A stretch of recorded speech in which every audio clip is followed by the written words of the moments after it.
Bismillahirrahmanirrahim. Assalamualaikum warahmatullahi wabarakatuh. Perkenalkan, saya Agniadini Noramalina dengan NIM 2110911220052 dari PSKPS FKULM Angkatan 2021. Di sini saya akan menjelaskan terkait ilmu anatomi permukaan. Sebelumnya, anatomi sendiri itu berasal dari istilah bahasa Yunani, yaitu temnein, yang memiliki arti memotong. Anatomi adalah ilmu yang mempelajari terkait susunan tubuh dan bentuk tubuh makhluk hidup. Anatomi memiliki struktur-struktur yang dapat dilihat secara makroskopik tanpa bantuan perbesaran dan secara mikroskopik dengan bantuan perbesaran. Untuk ilmu anatomi yang secara mikroskopik sendiri itu nantinya akan bercabang menjadi ilmu histologi, sitologi, dan juga patologi anatomi. Kemudian pertama sebelumnya kita akan mempelajari terkait posisi anatomis terlebih dahulu. Jadi posisi anatomis itu dapat dilihat pada gambar di slide. Jadi posisi anatomis itu seperti posisi badan tegak berdiri tegak dengan kepala, mata, dan jari kaki menghadap ke depan. Sini wajahnya menghadap ke depan, jari kaki menghadap ke depan. Kemudian anggota badan atas berada di samping dan merapat hingga telapak tangan menghadap ke depan. Seperti ini, anggota badan atas berada di samping dan menghadap ke depan. Kemudian arah ibu jari menjauhi bidang median atau bidang tengah. Jadi ibu jarinya mengarah ke lateral atau keluar. Ini adalah posisi anatomis. Kemudian kita akan pelajari juga terkait sumbu dan bidang. Jadi di sini ada beberapa gambar dengan bidang yang berwarna biru, kuning, dan berwarna merah. Jadi untuk yang berwarna biru ini, untuk yang nomor satu, dia itu mengarah memotong tubuh secara vertikal ke menjadi kanan dan kiri. Ini disebut dengan bidang atau sumbu sagital. Kemudian untuk yang nomor 5 ini, dia itu adalah bidang transversal atau bidang horizontal dan dengan sumbu arah sagital. Kemudian di sini ada sumbu transversal dan juga di sini ada sumbu longitudinal atau vertikal. Kemudian untuk bidang-bidangnya bisa dilihat di sini ada bidang median atau sagital, yaitu bidang simetri yang membagi tubuh dengan dua belahan yang sama, kemudian bidang sagital yang berjalan sejajar dengan bidang median, bidang transversal, bidang yang memotong tubuh dengan tegak lurus, dan juga bidang frontal yang dia itu sejajar dengan dahi. Kemudian untuk sumbu-sumbu utama tubuh itu ada sumbu sagital, dia terletak tegak lurus terhadap sumbu transversal dan longitudinal, kemudian sumbu transversal tegak lurus terhadap sumbu longitudinal dan sagital, dan juga yang terakhir sumbu longitudinal atau vertikal, dia terletak tegak lurus terhadap sumbu sagital dan sumbu transversal. Kemudian tubuh manusia sendiri itu terbagi menjadi beberapa bagian. Untuk bagian yang pertama yaitu kepala atau kaput, dapat dilihat pada gambar di sebelah sini, ini adalah bagian kaput atau kepala. Kemudian leher atau kolum, yang itu bagian yang saya tunjuk ini.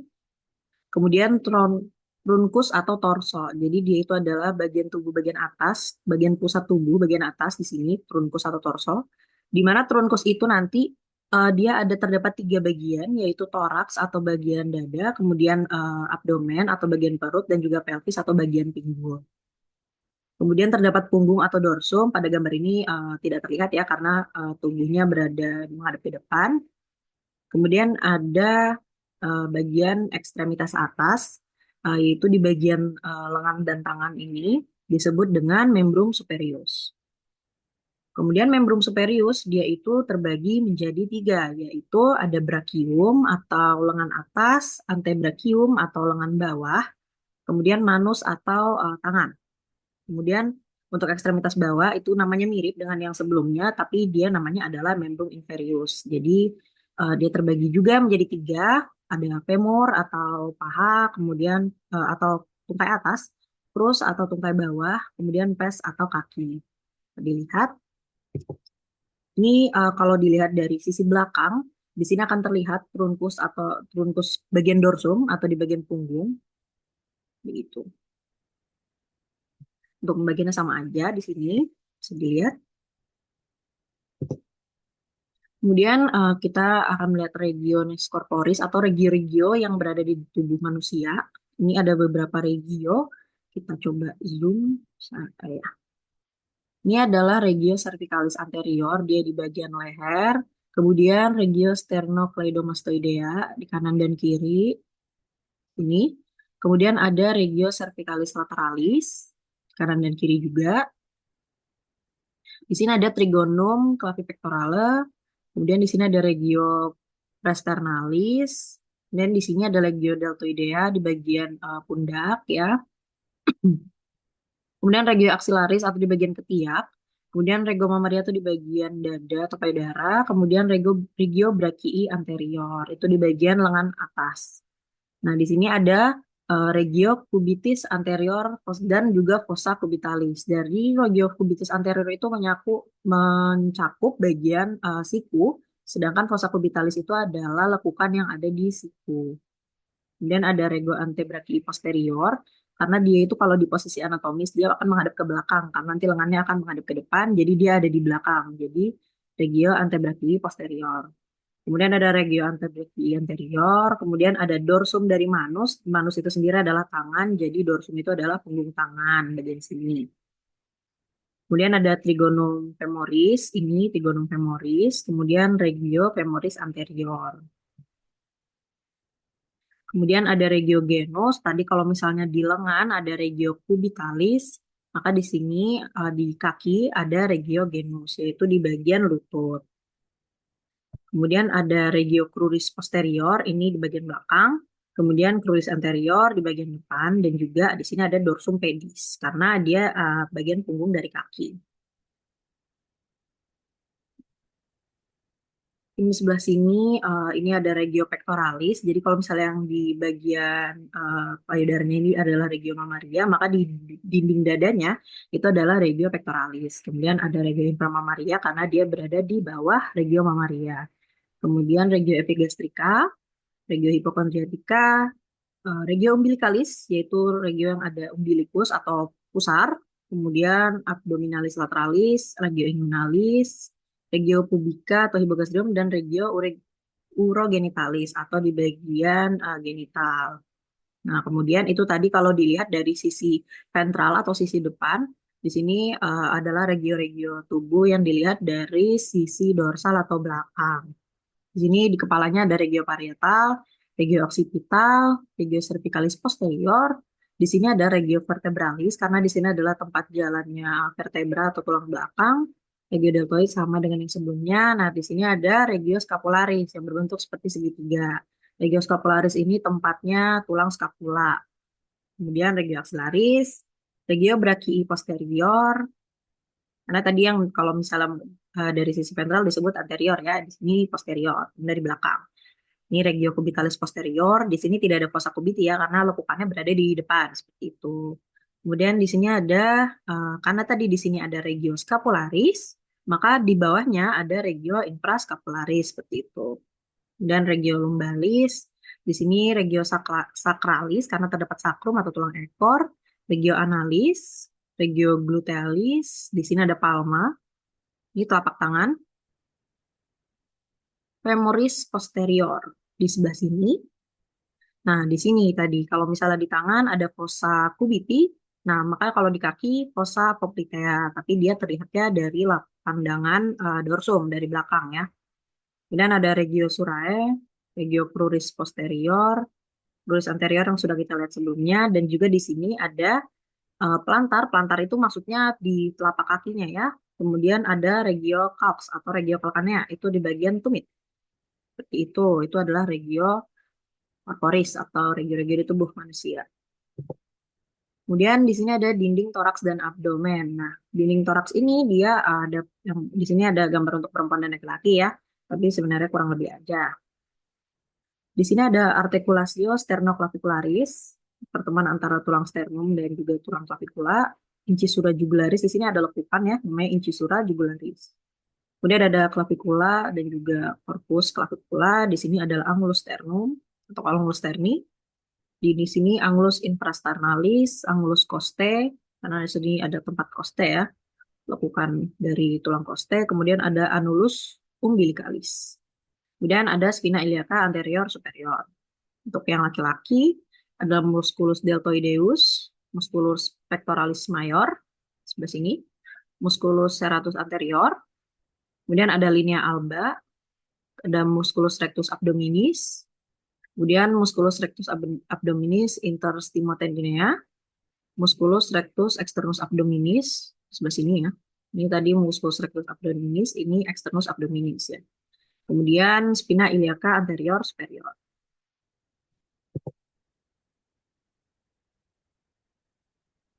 Kemudian kita lanjutkan ke dorsum atau punggung ya. Tadi kan dilihat dari dinding toraks dari bagian ventral, maka sekarang kita lihat dari bagian dorsum. Di sini ada musculus trapezius, di sini ada vertebra prominens, ada acromion, spina scapulae, scapula angulus superior, musculus deltoid, musculus trapezius, musculus teres major, musculus latissimus dorsi, scapula angulus inferior, musculus erector spinae, spina iliaca posterior superior, vertebra lumbalis, kemudian ada crista iliaca di bagian sini, dan juga ada musculus gluteus maximus.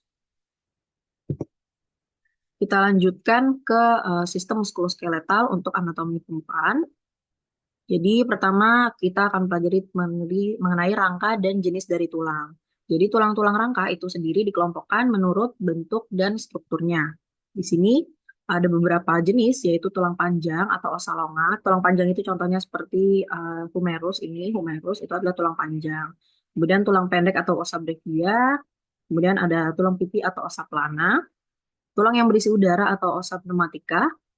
Tulang tak beraturan atau osa irregularia, dia tidak dapat digolongkan ke dalam tulang jenis lain, makanya dia adalah tulang yang berjenis tidak beraturan. Kemudian ada tulang sesamoid atau osa sesamoidea, yaitu tulang-tulang yang menempel pada tendon. Kemudian ada tulang-tulang aksesori, osa aksesoria. Tulang aksesori itu tidak sering ditemukan pada semua rangka manusia. Mungkin ya, mungkin ini adalah gambar-gambar tulang-tulang yang ada tubuh manusia secara umum ya. Untuk garis besarnya ada os frontale, os zygomatikum ini ada tulang pipi, kemudian os maxilla, os orbita ya ini tempat pelekatnya mata. Untuk mandibula ini adalah rahang bawah, kemudian ada di sini ada vertebra cervicalis 7 ya, yang ini yang ditunjuk. Kemudian ada costa 1, ini adalah costa 1. Kemudian ada tulang scapula, yang ini tulang scapula, kemudian ada humerus atau tulang lengan atas. Di sini ada tulang radius. Tulang radius ini yang searah dengan ibu jari dan tulang ulna yang searah dengan jari kelingking. Dan ada osa carpi atau pergelangan tangan, osa metacarpalia atau telapak tangan, dan osa digitorum atau disebut juga dengan phalanges itu adalah tulang-tulang kecil yang menyusun jari-jari tangan. Kemudian ada clavicula yang di sini clavicula. Kemudian ada sternum atau tulang dada ya. Ini adalah sternum. Tempat melekatnya tulang koste, tulang kosta. Kemudian ada os coccyx di regio pelvis tadi ya, ada os coccyx. Kemudian ada cos sacrum, os coccygeus atau tulang ekor ya. Kemudian os scii. Kemudian ini tulang yang besar sekali, ini tulang femur atau tulang paha ya. Kemudian ada patella, ini di bagian lutut. Kemudian ada tibia dan juga fibula. Itu untuk rangka-rangka di tubuh manusia secara umum. Kemudian kita lanjutkan lagi ke os cranium. Maaf, terpencet. Os cranium ini adalah tulang yang ada di wajah dan di kepala ya. Cranium itu bagian kepala ya. Kemudian ini ada tulang frontal, mungkin ini bagian tampak dari ventral tadi depan. Kemudian ini tampak lateralnya dari samping ya, lateral dari cranium. Jadi di tulang dari depan itu ini ada penyusun-penyusun tengkorak kepala manusia ya. Di sini ada maksila yang sudah disebutkan sebelumnya, kemudian zygamaticus ya, kemudian ada glabella, kemudian ada arcus superficialis, tulang frontal ya, kemudian tulang nasal atau tulang hidung, kemudian ada linea obliqua, kemudian di sini ada lubang yaitu foramen mentale, kemudian ini lubang tulang mandibula, os mandibula ya, ini untuk rahang bawah kita yang bergerak-gerak, ini os mandibula. Proberentia mentalis ya. Kemudian kalau misalnya dilihat dari lateral, kita bisa melihat kalau tulang-tulang kepala itu tersusun atas beberapa tulang yang menyatu. Makanya di sini warnanya dibedakan, ada yang warna merah, ada yang warna ungu, ada yang hijau dan ada yang biru. Kalau misalnya yang warna merah ini adalah tulang frontal yang di bagian depan. Kemudian di sini ada Tulang parietale ya, yang warna ungu. Kemudian ada tulang occipitale. Nah, tulang-tulang ini tulang temporal. Tulang-tulang ini itu terhubung oleh beberapa sutura ya atau garis-garis ini, tempat pertemuan tulang. Di situ ini pertama ada tulang sutura coronalis ya, di sini ada sutura coronalis, itu pertemuan antara tulang frontale dengan tulang parietale. Ini. Kemudian ada sutura squamosa ya. Kemudian di sini adalah sutura lambdoidea. Ini adalah pertemuan antara tulang parietal dengan tulang oksipital. Jadi ada sutura di situ. Dan bisa dilihat gambarnya di sini. Ini adalah kranium jika dilihat dari tampak samping. Di sini adalah ada ya di sini ada processus condylaris ya. Di sini ada tempat pertemuan tulang rahang bawah dengan tulang temporal ya. Sini. Kemudian kita lanjutkan ke sendi. Tadi kita belajar tentang tulang. Maka di sini kita belajar tentang sendi dan jenis-jenisnya. Nah, sendi itu dibedakan berdasarkan sumbu utama gerakan. Jadi ada uniaksial, biaksial, dan multiaksial. Kemudian kalau uniaksial itu adalah sendi yang bergerak ke satu arah saja. Kalau biaksial itu kedua arah. Dan multiaksial itu ke segala arah. Seperti itu. Nah, jenisnya ada yang A. A ini sendi engsel ya. Di gambar sebelah sini itu adalah sendi engsel. Nah, di Excel. Dia memungkinkan gerakan untuk fleksi dan juga ekstensi. Kemudian yang B, ini adalah sendi konoid. Jadi dia itu nanti bisa berputar gitu. Dia memungkinkan gerakan rotasi. Jadi dia bisa memutar. Kalau sendi Excel tadi dia gerakannya cuma satu arah. Misalnya ini ke atas, ke bawah seperti itu. Ya. Kalau misalnya yang ini berputar-putar. Gitu. Kemudian untuk sendi ungkit, yang C ini, dia bisa gerakan rotasi juga. Ya, gerakan rotasi juga. Kemudian yang D ini adalah sendi kondilar. Dia memungkinkan untuk gerakan fleksi, ekstensi, abduksi, adduksi, dan juga gerakan rotasi yang terbatas. Gitu. Kemudian yang E ini adalah sendi pelana.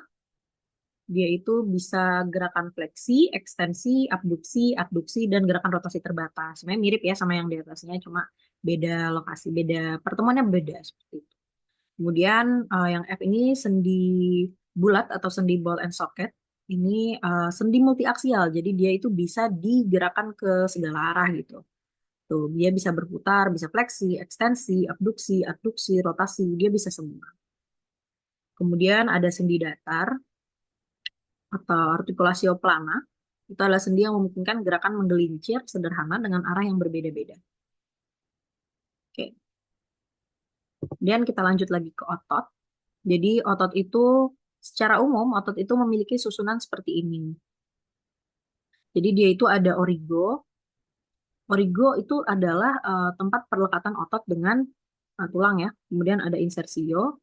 Insersio ini adalah perlekatan tulang dengan otot dengan tulang maksudnya yang dia itu terdapat tendo. Jadi uh, pada uh, pada insersio ini dia itu bisa bergerak seperti itu.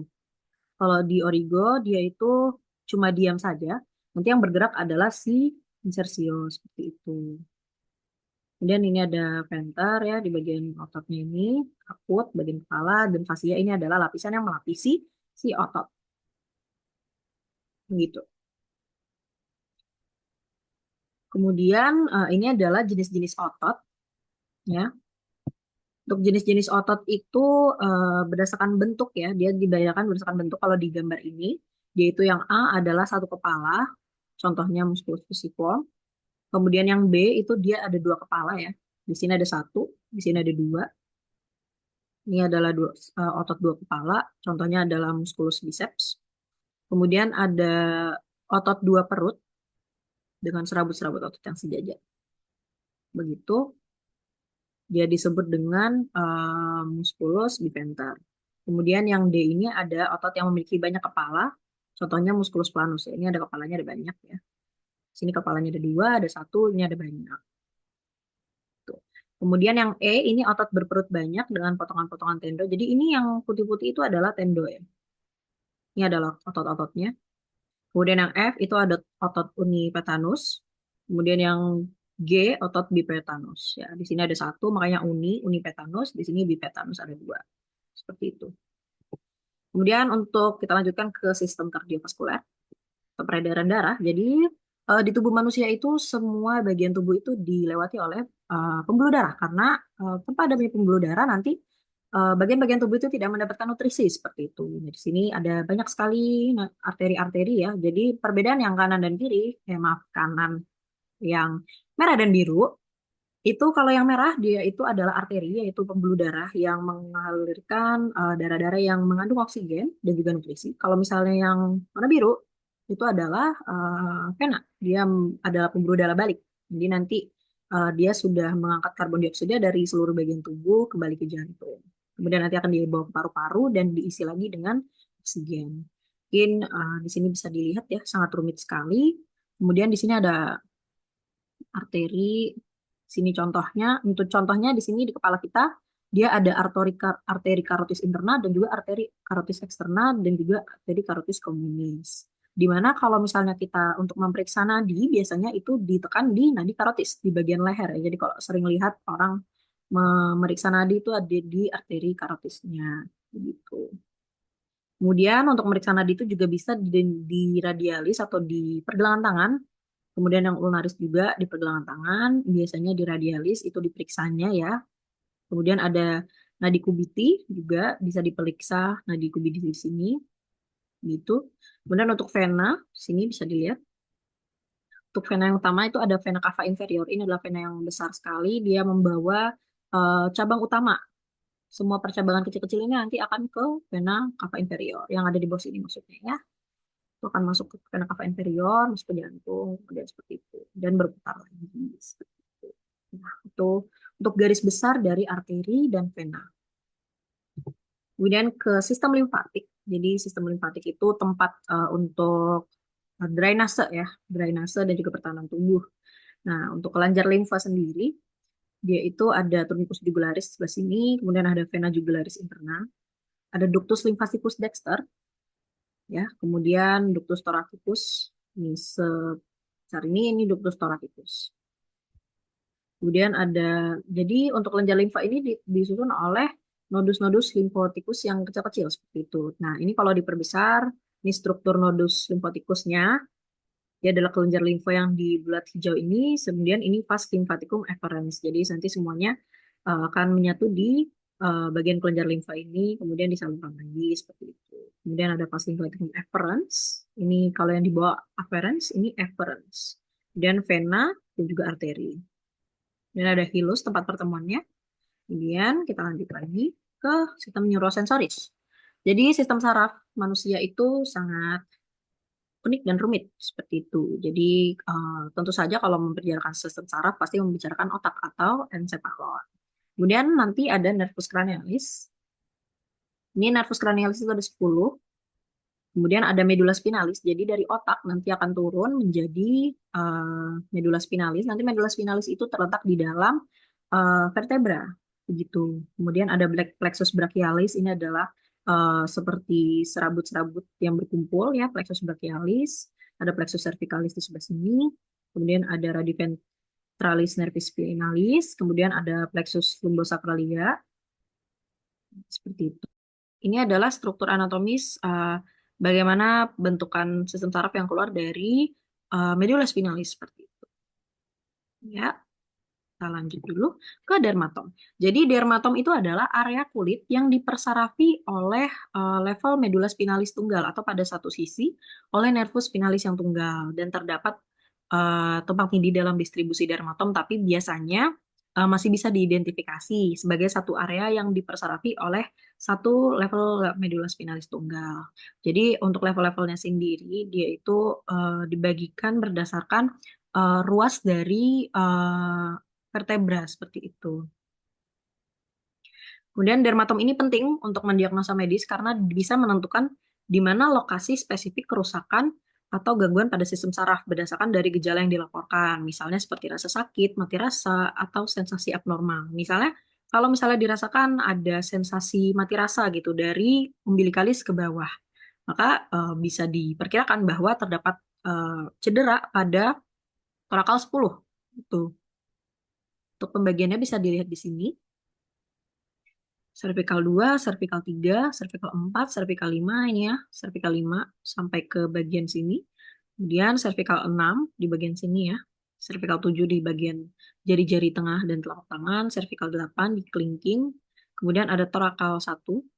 Nih, torakal 1, torakal 2, torakal 1 sampai sini, torakal 2 sampai sini, torakal 3, torakal 4, torakal 5, torakal 6 sampai seterusnya. Gitu. Begitu. Jadi ini sangat penting untuk dipelajari karena akan sangat membantu dalam mendiagnosis cedera dalam persarafan seperti itu. Di sini ada nervus cranialis ya, nervus trigeminus, nervus cranialis. Kemudian kita lanjut lagi ke regiotoraks atau di bagian dada. Jadi, pertama tentang kavitas torakis terlebih dahulu. Jadi, kavitas torakis itu adalah suatu ruangan berbentuk silinder tak beraturan dengan lubang atau bukan superior apertura toracica superior yang sempit dan lubang atau bukan inferior apertura toracica inferior yang relatif lebih lebar. Nah, kavitas torakis itu terdiri dari dinding, kavitas pleuralis, pulmo, dan juga mediastinum. Nah, mungkin untuk dinding dan kavitas torakis bisa dilihat di sebelah sini ya. Gitu. Di sini ada Manubrium sterni, kemudian Angonus sternalis, Corpus sterni, ada Processus sigmoideus, kemudian Apertura thoracica inferior. Nah, ini bagian yang lubang di bagian bawah nih, Apertura thoracica inferior. Sedangkan di bagian atas ini adalah Apertura thoracica superior. Dan di sini ada mediastinum. Kemudian cavitas pleuralis sinister dan juga yang dexter. Tuh. Kemudian ada kostek, kemudian ada diafragma, proses PDS sudah seperti itu. Jadi kavitas torakis itu memiliki fungsi untuk mewadahi dan melindungi dari kor atau jantung, pulma atau paru-paru, dan pembuluh-pembuluh darah yang besar. Jadi di bagian dada itu sangat terlindungi sekali karena ada si kostea atau tulang rusuk. Karena dia melindungi organ-organ yang vital dalam tubuh seperti jantung dan paru-paru. Kemudian dia juga bertindak sebagai saluran untuk struktur yang lewat di antara regio cervicalis dan abdomen. Dan dia memiliki peran yang sangat penting saat bernafas, karena saat bernafas nanti dinding dada ini akan mengembang. Jadi dia itu memiliki fungsi dalam bernafas. Kemudian dia juga sebagai penyangga untuk ekstremitas superior, misalnya seperti lengan itu kan dia dia menyangga diri di dada kavitas torakis seperti itu. Ini adalah proyeksi organ dari dinding dada dan juga dinding dada itu sendiri ya. Ini untuk proyeksi dari kosta, bisa dilihat. Di sini ada klavikula, kemudian ada kosta 1, 2, 3, 4, 5, 6, 7, 8, dan juga 9, dan 10. Dan ini margo costalis, cartilago costalis. Jadi ini adalah bagian yang digarisin ini adalah batas antara tulang yang kompak dan juga tulang cartilagonya ya. Di sini ada cartilago costalis. Kemudian ini untuk proyeksi dari beberapa arteri-arteri yang penting di tubuh kita ya, dan juga ada esofagus dan trakea juga. Seperti itu. Kemudian kita regio dorsalis atau di bagian punggung, bagian belakang, ini ada proyeksi dari vertebra. Di sini ada proses spinosus untuk vertebra cervicalis 11, di sini ada tonjolan ya. Kemudian di sini ada proses spinosus, kemudian ada vertebra cervicalis 7, di sini ada torakal 1 ya. Maaf, di sini ada spinosus proses spinosus ya. Kemudian seperti ini bisa dilihat. Di sini ada proses spinosus untuk cervicalis 11 dan juga torakal 1. Bisa dilihat. Jadi kalau misalnya diraba di belakang leher ada tonjolan itu, yang tonjolan itu adalah struktur ini. Kemudian ada beberapa kurvatura. Di sini ada kurvatura sekunder regio cervicalis, kurvatura primer regio thoracica, kurvatura sekunder lagi regio lumbalis, dan juga kurvatura primer regio sacralis atau coccygia. Gitu. Kemudian kita lanjut ke regio abdomen. Jadi regio abdomen itu dia terbagi ada yang dibagi dengan pola 4 kuadran dan juga pola 9 kuadran. Pembagian ini sendiri berfungsi untuk agar kita tuh lebih mudah memperkirakan apa organ yang terkena saat ada keluhan dari pasien seperti itu. Jadi untuk kuadran kanan atas, kuadran kalau misalnya yang pola 4 kuadran itu terbagi menjadi 4 kuadran oleh dua bidang, bidang transumbilikalis, bidang medianus. Untuk bidang transumbilikalis ini membagi atas dan bawah, kalau medianus kanan dan kiri, seperti itu. Ini kanan atas, kiri atas, kanan bawah, dan juga kiri bawah. Kemudian pola 9 kuadran ini dibagi oleh tiga bidang.